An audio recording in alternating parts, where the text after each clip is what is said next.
સુરતમાં નશો કરીને ફરતા નબીરાઓનો આતંક જોવા મળ્યો છે। અડાજણમાં એક પરિવારની હત્યાનો પ્રયાસ કર્યો।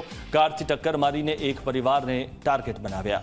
અડાજણમાં રહેતા સિદ્દીક પોતાના પરિવાર સાથે બહાર ગયા હતા અને રસ્તામાં એક કારે તેમને જોખમી રીતે ઓવરટેક કર્યા। સિદ્દીક આ અંગે બોલવા જતા કાર સવાર યુવાનો અપશબ્દો બોલ્યા હતા।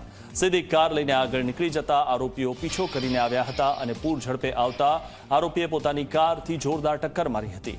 સિદ્દીકભાઈની કાર BRTS બેરિકેડ તોડીને ડિવાઈડર સાથે ટકરાઈ હતી। કારમાં સવાર પરિવારના સભ્યો ઇજાગ્રસ્ત થયા। ત્યારે પોલીસે સમગ્ર મામલે 3 શખ્સોની ધરપકડ કરી છે।